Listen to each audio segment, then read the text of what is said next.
Hello, my darling, and welcome to today's story time. If you like what you hear, please make sure to subscribe. And now, on with our story time. Chapter 3, at the Via Genevieve. In a moment, Poirot had leapt from the car, his eyes blazing with excitement. He caught the man by the shoulder. "What is that you say? Murdered? When? How?"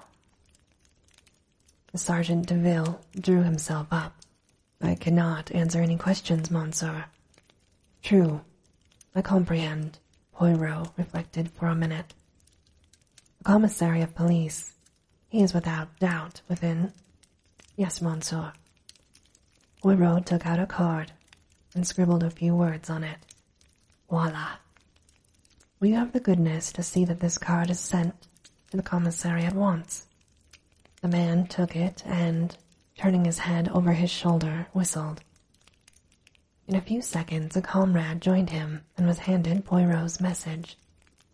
There was a wait of some minutes, and then a short, stout man with a huge mustache came bustling down to the gate. The Sergeant de Ville saluted and stood outside. "My dear Poirot," cried the newcomer, "I am delighted to see you. Your arrival is most opportune." Poirot's face had lighted up. "Monsieur Bex, this is indeed a pleasure." He turned to me. "This is an English friend of mine, Captain Hastings, Monsieur Lucien Bex." The commissary and I bowed to each other ceremoniously. Then M. Bex turned once more to Poirot. "Mon vieux, I have not seen you since 1909, that time in Ostend. I heard that you had left the force." "So I have," he said. "I run a private business in London." "And you say you have information to give us, which may assist us?" "Possibly you know it already." "You were aware that I had been sent for?" "No. By whom?" said Poirot.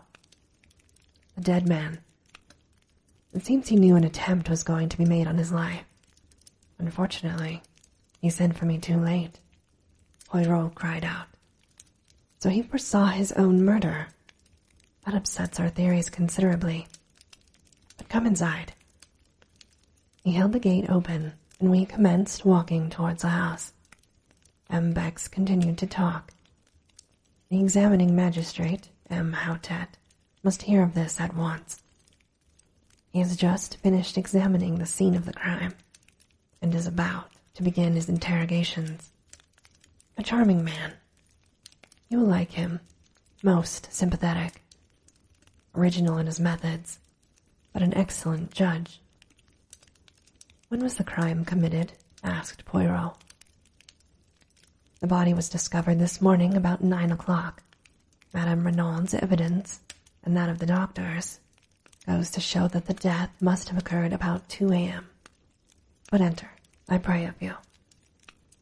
We had arrived at the steps which led up to the front door of the Via. In the hall another Sergeant de Ville was sitting. He rose at sight of the commissary. "Where is Houtet now?" inquired the latter. "In the salon, monsieur." Bex opened a door to the left of the hall, and we passed in. Houtet and his clerk were sitting at a big, round table. They looked up as we entered. The commissary introduced us and explained our presence. Houtet, the judge of instruction, was a tall, gaunt man with piercing dark eyes and a neatly cut gray beard, which he had a habit of caressing as he talked. Standing by the mantelpiece was an elderly man with slightly stooping shoulders, who was introduced to us as Dr. Durand. "Most extraordinary," remarked Houtet, as the commissary finished speaking. "You have the letter here, sir." Poirot handed it to him, and the magistrate read it. He speaks of a secret. What a pity he was not more explicit. We are much indebted to you, Poirot." I hope you will do us the honor of assisting us in our investigations. Or are you obliged to return to London?" "Yes," he said. "I propose to remain. I did not arrive in time to prevent my client's death, but I feel myself bound in honor to discover the assassin." The magistrate bowed. "These sentiments do you honor. Also, without doubt, Madame Renaud will wish to retain your services. We are expecting Giraud from the Suette in Paris any moment, and I am sure that you and he will be able to give each other mutual assistance in your investigations. In the meantime, I hope that you will do me the honor to be present at my interrogations, and I need hardly say that if there is any assistance you require, it is at your disposal." "I thank you, monsieur," said Poirot. "You will comprehend that at present I am completely in the dark. I know nothing whatever." Hautet nodded to the commissary, and the latter took up the tale. "This morning, the old servant Francois, on descending to start her work, found the front door ajar. Feeling a momentary alarm as to burglars, she looked into the dining room, but seeing the silver was safe, she thought no more about it, concluding that her master had, without a doubt, risen early and gone for a stroll. Pardon, monsieur, for interrupting, but was that a common practice of his?" "No, it was not," he said. "But old Francois has the common idea as regards the English, that they are mad and liable to do the most unaccountable things at any moment. Going to call her mistress as usual, a younger maid, Leonie, was horrified to discover her gagged and bound, and almost at the same moment, news was brought that Renaud's body had been discovered, stone dead, stabbed in the back." "Where?" "That is one of the most extraordinary features of the case, Poirot.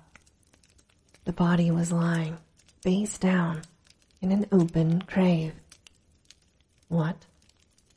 "Yes, the pit was freshly dug, just a few yards outside the boundary of the Villa grounds."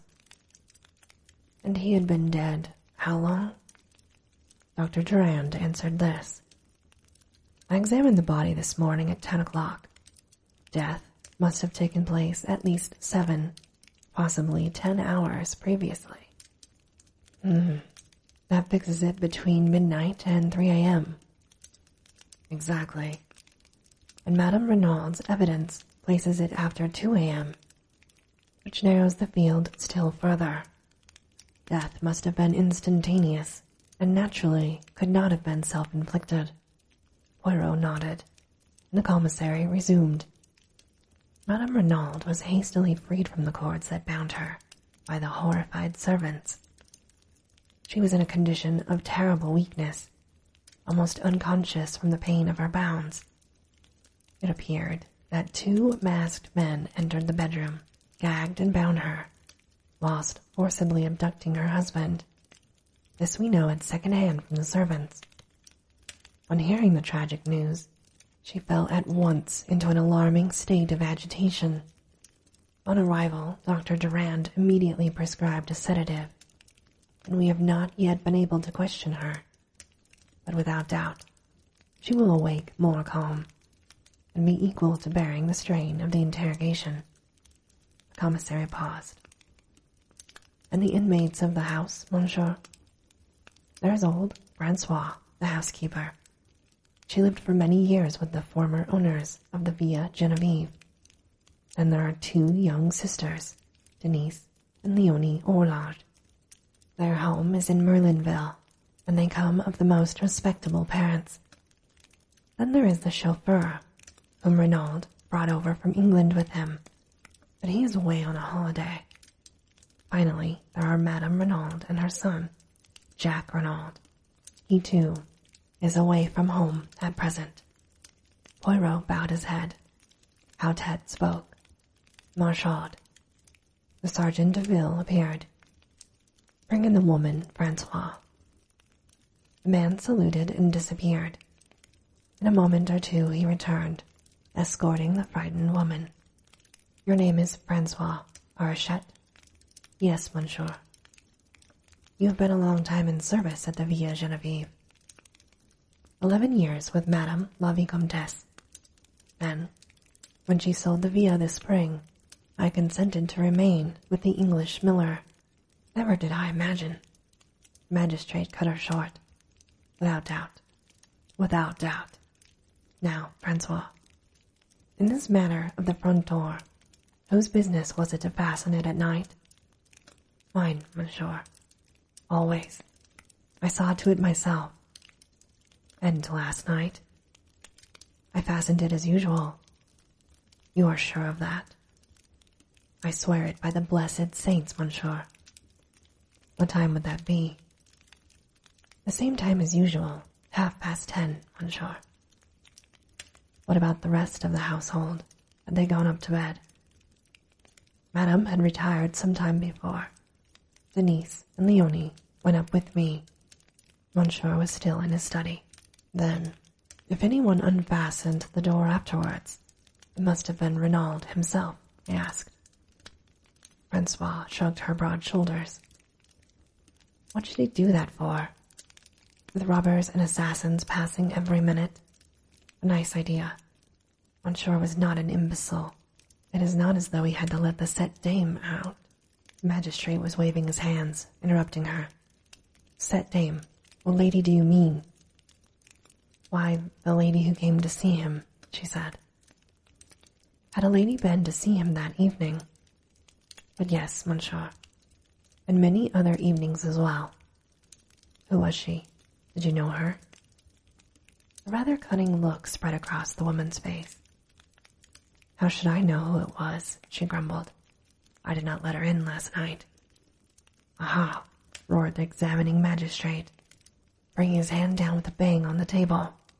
You would trifle with the police, would you? I demand you tell me at once the name of this woman who came to visit Renaud in the evenings. The police, grumbled Francois. Never did I think that I should be mixed up with the police. But yes, I know very well enough who she was. It was Madame de Breuil. The commissary uttered an exclamation and leaned forward as though in utter astonishment. Madame de Breuil. From the Villa Marguerite just down the road? That is what I said, monsieur. Oh, she is a pretty one. The old woman tossed her head scornfully. Madame de Breuil, murmured the commissary. Impossible. Voila, rumbled Francois. That is all you get for telling the truth. Not at all, said the examining magistrate soothingly. We were surprised, that is all. Madame de Breuil, then, and Monsieur Renaud, they were... He paused delicately. Eh? It was that, without doubt. How should I know? She said. But what will you? Monsieur, he was a milord anglais, très riche, and Madame de Breuil, she was poor, that one, and très chic, for all that she lives so quietly with her daughter. No doubt of it. She has had her history. She's no longer young. I who speak to you have seen the men's heads turn after her as she goes down the street. Besides, lately, she has had more money to spend. All the town knows it. The little economies, they are at an end. And Francois shook her head with an air of unalterable certainty. Pautet stroked his beard reflectively. And Madame Renaud, he asked at length, how did she take this friendship? Francois shrugged her shoulders.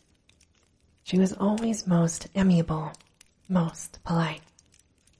One would say that she suspected nothing, but all the same, is it not so?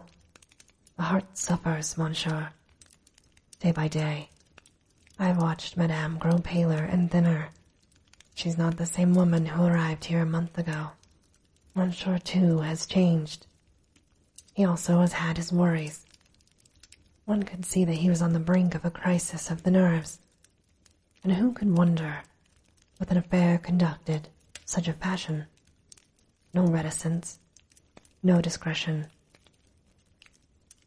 I bounded indignantly in my seat, but the examining magistrate was continuing his questions, undistracted by side issues. You say that Renaud had not to let Madame de Breuil out. Had she left then? Yes, monsieur. I heard them come out of the study and go to the door. Monsieur said good night and shut the door after her. What time was that? About 25 minutes after 10, monsieur. Do you know when Renaud went to bed? I heard him come up about 10 minutes after we did. The stair creaks, so that one hears every one who goes up and down. And that is all? He asked. You heard no sounds of disturbance during the night? Nothing whatever, monsieur. Which of the servants came down the first thing in the morning? I did, monsieur. At once I saw the door swinging open. What about the others downstairs, the windows? Were they all fastened? Every one of them. There was nothing suspicious or out of place anywhere. Good, Francois. You can go, he said. The old woman shuffled towards the door. On the threshold she looked back. I will tell you one thing, monsieur. That Madame de Breuil, she is a bad one. Oh, yes. One woman knows about another. She's a bad one, remember that. And, shaking her head sagely, Francois left the room. Leonie Ourlard, called the magistrate. Leonie appeared, dissolved in tears, and inclined to be hysterical. Hautet dealt with her adroitly. Her evidence was mainly concerned with the discovery of her mistress, gagged and bound, of which she gave a rather exaggerated account. She, like Francois, had heard nothing during the night. Her sister, Denise, succeeded her. She agreed that her master had changed greatly of late. Every day, he becomes more and more morose, she said. He ate less. He was always depressed. But Denise had her own theory. She said, without a doubt it was the mafia he had on his track. 2 masked men. Who else could it be? A terrible society, that. It is, of course, possible, said the magistrate smoothly. Now, my girl, was it you who admitted Madame de Breuil to the house last night? Not last night, monsieur, she answered. The night before. But Francois just told us that Madame de Breuil was there last night. No, monsieur. A lady did come to see Renaud last night, but it was not Madame de Breuil. Surprised, the magistrate insisted, but the girl held firm. She knew Madame de Breuil perfectly by sight. The lady was dark also, but shorter, and much younger. Nothing could shake her statement. Had you ever seen this lady before? Never, monsieur. And then the girl added diffidently, but I think she was English. English? He asked. Yes, monsieur. She asked for Renaud in quite good French, but the accent, one can always tell. Besides, when they came out of the study, they were speaking in English. Did you hear what they said? Could you understand it, I mean? Me? I speak English very well, said Denise with pride. The lady was speaking too fast for me to catch what she said, but I heard monsieur's last words as he opened the door for her. She paused, and then repeated carefully and laboriously, Yes, yes, but for God's sake, go now. The magistrate repeated, Yes, yes, but for God's sake, go now. She nodded. He dismissed Denise, and, after a moment or two for consideration, called Francois. To her, he propounded the question as to whether she had not made a mistake in fixing the night of Madame de Breuil's visit. Francois, however, proved unexpectedly obstinate. It was last night that Madame de Breuil had come. Without a doubt it was she. Denise wished to make herself interesting. Voila. So she had cooked up this fine tale about a strange lady, airing her knowledge of English too. Probably Monsieur had never spoken that sentence in English at all. And even if he had, it proved nothing, for Madame de Breuil spoke English perfectly, and generally used that language when talking to Monsieur and Madame Renaud. You see, Monsieur Jack, the son of Monsieur, was usually here, and he spoke the French very badly. The magistrate did not insist. Instead, he inquired about the chauffeur, and learned that only yesterday Renaud had declared that he was not likely to use the car, and that Masters might just as well take a holiday. A perplexed frown was beginning to gather between Poirot's eyes. "What is it?" I whispered. He shook his head impatiently, but asked a question. "Pardon, Monsieur Bex, but without a doubt Renaud could drive the car himself?" The commissary looked over at Francois, and the old woman replied promptly, "No, Monsieur did not drive himself." Poirot's frown deepened. "I wish you would tell me what is worrying you," I said impatiently. "See you not," he said. "In his letter, Renaud speaks of sending the car for me to Calais." "Perhaps he meant a hired car," I suggested. "Doubtless that is so. But why hire a car when you have one of your own? Why choose yesterday to send the chauffeur on a holiday, suddenly, at a moment's notice? Was it that, for some reason, you wanted him out of the way before we arrived?" And this, my darling, ends our story time for today. As always, I hope that you have very sweet and creepy dreams.